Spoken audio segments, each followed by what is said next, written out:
Welcome to Politics Nation. I'm Al Sharpton. Tonight's lead, life imitating art in the Romney campaign. Folks, sometime Willis Romney's campaign for president is so hilarious, it seems like it comes from a book.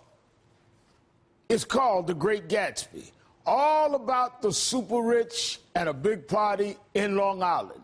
Fittingly, that's where Mr. Romney went this week in a search of big money. Just days after parking his jet skis, Willard Romney hit the Hamptons fundraising circuit, and he was at the home of one of his 1% pals. His first event was a $25,000 a person affair at a billionaire's estate. But that wasn't even the big ticket event of the day. That's right. An event held on the property with 9 fireplaces wasn't the big money maker. No. That was a $75,000 couple fundraiser, another billionaire, held at the home of David Koch. Yes, that David Koch, the billionaire whose corporation plans to funnel $400 million to defeat President Obama. Now, let me be clear. There's nothing wrong with making money. What's wrong is that Romney's policies are aimed to benefit the 1%, the people who can donate $25,000 a head. They get a say. The rest of us, no dice. No wonder he says corporations are people. No wonder he thinks we don't need more firefighters. No wonder he makes $10,000 bets. And according to newspaper reports, this event seemed right out of the pages of The Great Gatsby. The lawn started at the beach and ran toward the front door for a quarter of a mile, jumping over sundials and brick walls and burning gardens. Finally, it reached the house, drifting up the side in bright vines as though from the momentum of its run. In fact, the Romney event was so unbelievable that I brought in some of our friends from the politicalsubversities.com to do a reenactment. What you're about to hear are things actual Romney supporters actually said to the media at this big fundraiser. These are real quotes. I don't think the common person is getting it. We've got the message. But my college kid, the babysitter, the nails ladies, all these people who have the right to vote, they don't get what's going on. I just feel that if you're lower income, one, you're not as educated. Mm-hmm. Two, they don't get how it works. Right. Common people don't get it. Don't understand how it works. Are you serious? He is a socialist. Mm-hmm. His idea is find a problem that doesn't exist and get government to intervene. A socialist? Really? So much for the people who got the message. It's not helping the economy to pit the people who are the engine of that economy against the people who rely on that engine. He's basically been biting the hand that fed him in 2008. Mm-hmm, mm-hmm. Since when is trying to make the system more fair biting the hand that fed you? These guys can't be serious. Did you see the wait out there? I mean, I kept asking, is there a VIP entrance? Because, well, we are VIP. You're a VIP. So that means you don't wait in line anywhere. These are actual quotes from people at the Romney event. They are funding Mr. Romney's campaign. They're the same people who think common folk don't get it. But it's really them who don't get it. Do we really want them calling the shots for this country? Joining me now is Bob Shrum, a Democratic strategist who ran Ted Kennedy's campaign against Mitt Romney in 1994, and Alicia Menendez, a host of HuffPost Live. Thanks to you both for being here tonight. And before we start, I want to give a big shout out to the actors and actresses from our friends at Political Subversities. They perform every Saturday at the People's Improv Theater right here in New York. Bob, let me start with you. This was so brazen. Billionaires, the Koch brothers. Now, Bob, you've run a lot of campaigns. How will this play? Oh, it's not going to play well at all. Look, it was a spectacle that goes to a point that I'm going to make in my column in the Daily Beast tomorrow. Romney's not just a rich candidate. He's a candidate by the rich, for the rich, who's indifferent and insensitive to the middle class. You know, the guy you quoted there who said, or that the improv guys quoted, who said that Obama's a socialist, he's a bozo who runs a restaurant in the Hamptons called the American Hotel. I've eaten there. It's way overpriced. Food's gone downhill. Well, he ought to pay a price for this. Maybe some of the Democrats who live out there, and there are actually a lot of them, could go eat someplace else, and they'd actually get a better meal. Look, what this was greed on parade. A whole group of people who care only about their own bottom line. They don't care about what happens to the country in the sense of creating fairness, economic opportunity. Unbelievable that some woman would say, people in the middle class and lower middle class, they're not educated enough. They don't have the brilliance of my judgment. I hope everybody in America gets a chance to see and understand what went on in the Hamptons this weekend. Alicia, that is why we wanted to dramatize this. Because fine if you have wealthy people supporting you and all, you know, in politics, all of us do. I think it's a bit brazen that not one but two billionaires host you over the weekend, but fine.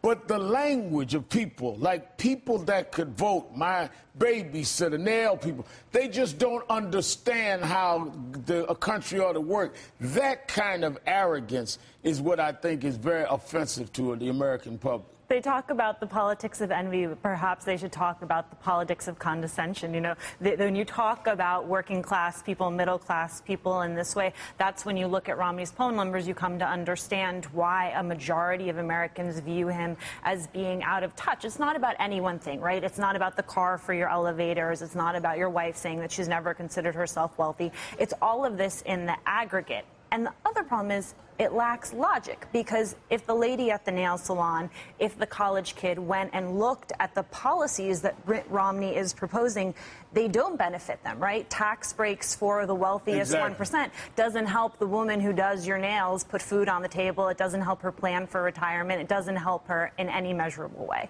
Now, Bob, though, does this damage Romney politically? As people see these billionaires 2 in 1 weekend, Koch, who's putting up $400 million to defeat the president, these kinds of attitudes that we dramatized tonight, give me the politics of that to the average voter as they see this.